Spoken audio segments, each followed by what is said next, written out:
Hello everyone, welcome to Edu Funday and I'm your mentor for the chemistry and today we are going to discuss about thermodynamics.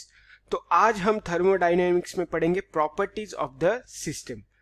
तो properties of the system में पहला मेरा properties हम पढ़ेंगे that is extensive properties और इसे हम extrinsic properties भी बोलते हैं. तो आप कैन यू इमेजिन ये नाम से एक्सटेंसिव प्रॉपर्टीज क्या डिफाइन कर रहा है यहाँ पे. It is like the properties which depends on the amount of substance और the size of the system. ठीक है, मतलब कैसे अमाउंट पे ये अगर प्रॉपर्टीज डिपेंड करेंगे then I will call it as a extensive properties. For example let us consider that we have a beaker here जिसमें हम थोड़ा थोड़ा पानी डालेंगे. लेट्स से पहले मैंने ये मान लीजिए मेरा ml में है या इसको आप kg में बाद में कन्वर्ट कर सकते हो. ठीक है, अभी देखिए पहले 3 ml हो गया, फिर 5 ml हो गया, then we add water again, then 7 ml. So does the mass of the beaker remain same? No. Mass of the beaker means mass of the beaker and mass of the water. यहाँ पे mass of water कैसे निकालेंगे हम? Volume into density. ठीक है, तो density of water कुछ होगी, ये जनरली 997 kg पर मीटर क्यूब होती है. ठीक है, तो जैसे जैसे वॉल्यूम बढ़ेगा वैसे वैसे मास बढ़ेगा. So mass of the beaker remain same नहीं रहेगा. तो जैसे जैसे amount of the substance is increasing the property that is mass is the property of the substance और volume is the property of the substance. Here we are considering in thermodynamics. तो हम इसी properties के बारे में बात करें. Volume बढ़ रहा है, मेरा मास बढ़ रहा है, तो डेंसिटी तो नहीं बढ़ती है. तो ये मेरे एक्सटेंसिव प्रॉपर्टीज हो गए. ठीक है, सो कैसे, मतलब does the mass of the beaker remain same? नहीं, ये बढ़ रहा है. So certain properties of the system whose magnitude depend on the quantity of matter present is called extensive properties. ठीक है, so it is additive in nature. मतलब कैसा, अगर दो बढ़ रहे तो उनको हम ऐड करते हैं, तो जितना जैसा ऐड हो जाएगा वैसे वैसे वो बढ़ेगा. ठीक है, सो एग्जाम्पल हम देखते हैं इसके. मास है अभी हमने देखा, फिर वॉल्यूम है, फिर सरफेस एरिया है. जितना area, area is depend on what, उसका जो लेंथ होगा, जो ब्रेड्थ होगा, राइट, उस पर. तो जितना ज़्यादा अमाउंट बढ़ेगा, जितना ज़्यादा साइज बढ़ेगा, उतना ज़्यादा उसका एक्सटेंसिव प्रॉपर्टीज रहेगा. फिर internal energy, free energy, then enthalpy, then entropy, then heat capacity. Heat capacity is what, amount of heat required to raise the temperature अभी ऑफ द सब्सटेंस. अभी जैसे जैसे अमाउंट ऑफ सब्सटेंस बढ़ेगा heat capacity उसकी बढ़ेगी. सो हम दूसरा देखते हैं प्रॉपर्टीज ऑफ द सिस्टम में. अभी एक था एक्सटेंसिव प्रॉपर्टीज, तो दूसरा रहेगा इंटेंसिव प्रॉपर्टीज और इसको हम इंट्रिंसिक प्रॉपर्टीज बोलेंगे. अभी what will be this kind of property? It will be opposite to extensive property, right. So it is like the property which doesn't not depend on the amount of substance, not depend on the amount of substance, तो उसको हम बोलेंगे intensive properties. For example हम एक यहाँ पे example लेंगे. Suppose we want to check the temperature of the water. ठीक है, we have a well here जिसमें से आपने एक ग्लास ऑफ वाटर एक निकाला पानी पहले, तो उसका टेम्परेचर हमने मेजर किया, वो आया 37 डिग्री सेल्सियस. ठीक है, then again I put a bucket inside it and taken some water, और ये फुल बकेट मैंने भर लिया, जिसका टेम्परेचर अगर हम मेजर करेंगे तो क्या ये कम आएगा या ज़्यादा आएगा? ये तो सेम ही आएगा, क्योंकि ये पूरा सेट ऑफ वाटर एक टेम्परेचर पर था, पूरे वेल में था, ये कुएं के अंदर था. So certain properties of the system whose magnitude does not depend on the quantity of the matter present, उसको हम बोलेंगे इंटेंसिव प्रॉपर्टीज. तो सिस्टम के, सब्सटेंस के कुछ ऐसे प्रॉपर्टीज होते हैं जिससे मैग्नीट्यूड से कोई लेना देना नहीं होता है. ठीक है, it purely depends on the nature of the substance, that's it. वो थोड़ा हो या ज्यादा हो. ओके, सो उनको बोलेंगे हम इंटेंसिव प्रॉपर्टीज. तो ऐसे प्रॉपर्टीज कौन से हैं? कैन यू इमेजिन कौन से हो सकते हैं? डेंसिटी हो सकता है, जी हाँ हो सकता है. Certain properties of the system whose magnitude does not depend on the quantity of matter present are called intensive properties. तो इतने सारे प्रॉपर्टीज है जो इंटेंसिव प्रॉपर्टीज के अंदर आते हैं. देखिए टेम्परेचर तो अभी हमने देखा ही था, प्रेशर ये एक आपको लगेगा कि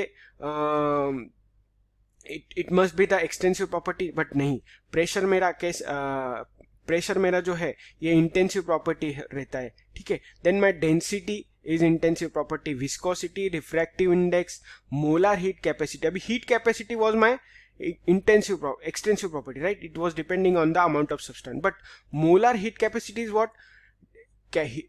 Amount of heat given to the 1 mole of a substance to increase the temperature by 1 degree.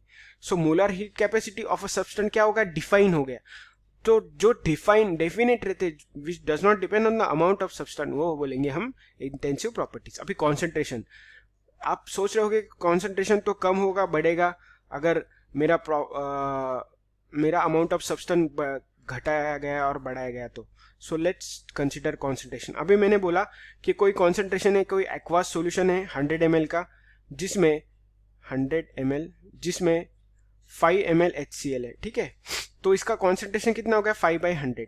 अभी मैंने क्या किया, मैंने कम कर दिया, ठीक है, मैंने 10 ml ले लिया, मतलब उसी 100 ml में से 10 ml मैंने ले लिया। अभी मैं इसका कॉन्सेंट्रेशन चेक करूंगा, तो अब क्या होगा, इसका 10 हुआ तो इसका भी 1/10 होगा, ये 0.5 आएगा। तो ये 0.5/100 इतना इसका कॉन्सेंट्रेशन रहेगा, क्योंकि मैंने उसी सैंपल से ले रहा हूं मैं 100 ml के, बस मैं 10 ml ले रहा हूं। तो 10 ml लिया तो भी क्या हुआ, उसका जो HCl है it is mixed in the aqua solution, ठीक है। तो जब आप 10 ml लोगे तो उसमें 0.5 ml HCl रहेगा। तो देखिए 0.5 डिवाइडेड बाई 10, ये क्या आएगा, ये भी 5/100 आएगा। तो concentration will remain same, it will not depend on the yes, it will depend on the amount of solute or solvent, but it will not depend on the how much amount of total solution you are considering, ठीक है। So this is my concentration, then E naught of cell, then pH, it is H plus concentration, वो भी solution में एक तरह का concentration ही है, then melting point, boiling point, then vapor pressure, then surface tension. So these are the intensive properties of the systems. Okay, so we have learned about extensive and intensive properties. अभी हम देखेंगे कुछ intensive properties और extensive properties के कुछ relations होते हैं। जैसे देखिए the ratio of extensive properties to extensive properties is an intensive property. मतलब क्या है, मेरे दो एक्सटेंसिव प्रॉपर्टीज जो है उनका जो रेशियो आता है properties, it is an intensive properties, ठीक है, it is an intensive property. मतलब क्या, मान लीजिए मेरा है मास मेरा एक्सटेंसिव प्रॉपर्टी है, वॉल्यूम मेरा एक्सटेंसिव प्रॉपर्टी है, ठीक है। ये क्या आता है, इसको क्या बोलेंगे हमको पता है volume is equal to mass into density, so it is density. अभी I know that density is an intensive property, right, हमने यहीं पे देखा था। देखिए density is an intensive property, okay. So I can say कि इन दोनों का जो रेशियो आया है that is my intensive property. तो यही यहाँ पे रिलेशन है यहाँ पे, ठीक है। So I can say for consider यहाँ पे कि mass and volume is are extensive but density is an intensive property. तो ये हमको याद रखना है, यहाँ पे दो कोई भी एक्सटेंसिव प्रॉपर्टीज रही तो उनका रेशियो जो आएगा वो it will be intensive properties. So हमने देख लिया दो प्रॉपर्टी ऑफ द सिस्टम। अभी हम देखेंगे हीट कैपेसिटी, ओके। सो हीट कैपेसिटी क्या होगा, देखिए कोई भी सिस्टम है मेरा, मान लीजिए मैंने एक बीकर लिया है, ठीक है, इसमें वाटर है और इसमें मैं यहाँ पे फ्लेम दे रहा हूँ, ठीक है, हीट दे रहा हूँ, ठीक है। अभी क्या होगा, जैसे ही मैं इसको हीट दूंगा इसका टेम्परेचर विल राइज, ओके। सो हम हीट देने से क्या होता है, टेम्परेचर राइज होता है, हीट एब्जॉर्ब कर लेने से टेम्परेचर क्या होता है, डिक्रीज होता है। मतलब there is a direct relation between heat and temperature, okay. So यही हम देखेंगे ये रिलेशन कैसा है यहाँ पे। Let's move about heat capacity. So heat capacity is the amount of heat required to raise the system temperature by 1 degree, okay. कोई भी सब्सटेंस है, कोई भी चीज है, ठीक है, इसका अगर 1 डिग्री टेम्परेचर चेंज करने पर जितना अमाउंट ऑफ हीट गया that is calculated by heat capacity, ठीक है। उसको ही हम हीट कैपेसिटी भी बोले सकते हैं, हीट कैपेसिटी, क्योंकि देखिए क्योंकि इसका the increase in the temperature is directly proportional to the heat transfer, ठीक है। कैसे, यहाँ पे देखिए Q is directly proportional to delta T यहाँ पे होगा, क्योंकि अगर 1 डिग्री टेम्परेचर बढ़ाना है तो मुझे कुछ ना कुछ हीट देना पड़ेगा। तो कितना हीट देना पड़ेगा, it will depend on the temperature change. For example मैंने अगर मैं गैस में एक कोई सिस्टम रखता हूँ जिसमें वाटर रखता हूँ, अगर उसको मैंने लो फ्लेम में लगाया, ठीक है, वेरी लो फ्लेम, और दूसरे वाले गैस पे मैंने वैसा ही सिस्टम लगा बट यहाँ पे हाई फ्लेम कर दिया, हाई फ्लेम, तो अमाउंट ऑफ हीट प्रोवाइडेड किस सिस्टम में ज्यादा है, 1 और 2 में, इट विल बी 2। और हम देखेंगे कि इसका भी टेम्परेचर बढ़ रहा है बट ये वेरी स्लो है। यहाँ पे जो मेरा वाटर है वो जल्दी इट विल स्टार्ट बॉइलिंग, मतलब इसका टेम्परेचर 100 डिग्री पे पहुंच गया बहुत जल्दी, राइट। सो जितना ज्यादा हीट दिया उतना ज्यादा टेम्परेचर चेंज मेरा हुआ, राइट। सो ये मेरा Q is directly proportional to delta T होता है। तो हम ये ऐसे दिखाते हैं, Q is directly proportional to delta T. और यहाँ पे आता है मेरा हीट कैपेसिटी का कॉन्सेप्ट।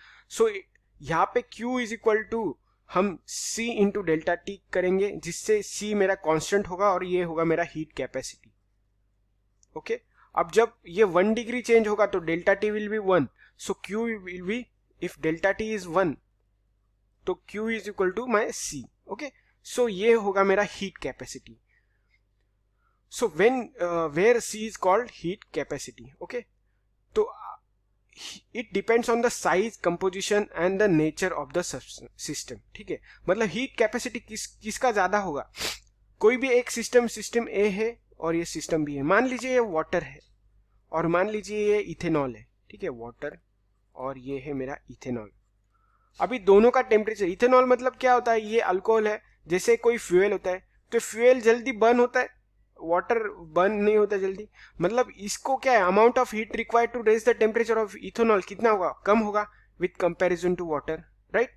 हम लॉजिकली ये सोच सकते हैं। तो C depends on the size, जितना ज्यादा होगा उतना ज्यादा होगा, composition and the nature of the system. So हम देखते हैं कि एक्सपेरिमेंटल भी फाइंड आउट जब करते हैं तो इसका हीट कैपेसिटी जो है ये 2.46 जूल पर ग्राम आता है, और वाटर का जो आता है 4.184 जूल पर ग्राम आता है। मतलब वाटर का हीट कैपेसिटी ज्यादा है बट आप फ्यूल को अगर थोड़ा सा भी हीट दोगे तो वो इवेपोरेट होगा या जलने लगेगा, बट वाटर का हीट देने के लिए आपको, वाटर को बॉईल करने के लिए आपको बहुत ज्यादा हीट लगती है, ठीक है। तो आप यहाँ पे समझ सकते हो कि हीट कैपेसिटी मतलब डिपेंडिंग ऑन द साइज और composition and the nature of the system. Okay, तो अभी हम आगे बात करेंगे हीट कैपेसिटी की, जिसमें हम बात करेंगे मोलर हीट कैपेसिटी, ठीक है, इसको बोलते हैं मोलर हीट कैपेसिटी, मोलर। अभी हीट कैपेसिटी तो हमने बोल दी कि amount of heat required to raise the temperature by 1 degree of a substance, but ये सब्सटेंस कितना होगा, अगर वो ज्यादा होगा तो C कैसा होगा, अगर वो कम होगा तो C कैसा होगा, ये बात हम इसमें करेंगे। मतलब हम C को क्वांटिफाई करेंगे, उसको स्पेसिफाई करेंगे, राइट।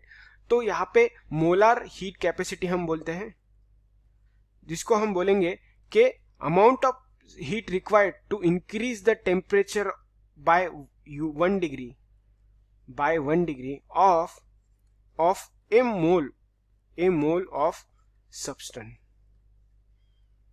ठीक है। तो इसको बोलते हैं हम CM, और अगर आपको बोला गया 5 मोल के लिए कितना है तो ये होगा 5 CM, अगर आपको बोला गया 6 मोल के लिए कितना होगा तो ये 6 CM। तो ऐसे हमने ये क्वांटिफाई कर दिया, ठीक है। अभी मुझे बताइए मोलर हीट कैपेसिटी हमने पहले ही पढ़ा था, इट बी एक्सटेंसिव प्रॉपर्टी और intensive property. It will be my intensive properties because the substance we have specified the amount of the molar heat capacity, right। यहाँ पे हमने बोल दिया कि हमने एक पर्टिकुलर CM यहाँ पे आएगा, right। तो वैसे ही होता है specific heat capacity. We can talk about specific heat capacity, let's talk about it. तो the heat required to raise the temperature of a sample by unit degree of a unit mass. Okay, तो इसको हम बोलेंगे specific heat capacity, ठीक है। तो यहाँ पे C into M into delta T, हम इसको डिनोट करते हैं स्मॉल c से, ठीक है। तो अगर एक केजी के लिए 1 डिग्री सेल्सियस का टेम्परेचर बढ़ाना है तो कितना अमाउंट ऑफ हीट देना पड़ेगा, तो ये है स्मॉल सी। तो हम अगर मान लीजिए कोई मास है, मान लीजिए 5 kg है, तो हम 5 इंटू सी करेंगे into delta T, then I'll get C into delta T. Okay, where C is a C is a heat capacity, but small c is specific heat capacity. It is mentioned that heat required to raise the temperature of 1 degree by unit mass, that is my heat capacity. ठीक है, तो Q is equal to C into M into delta T, where is equal to C into delta T. तो अब हमने बताया कि C मेरा specific heat capacity है, तो ये हो गया, हमने क्वांटिफाई कर दिया। अभी इसमें मास ऑफ द सब्सटेंस है m और delta T is a change in the temperature. ठीक है, सो यहाँ पे एक रिलेशन क्या आया, small c is equal to small c into M is equal to मेरा स्पेसिफिक हीट कैपिटल सी। ठीक है, so thank you for watching Edufunda, I hope you understand, thank you.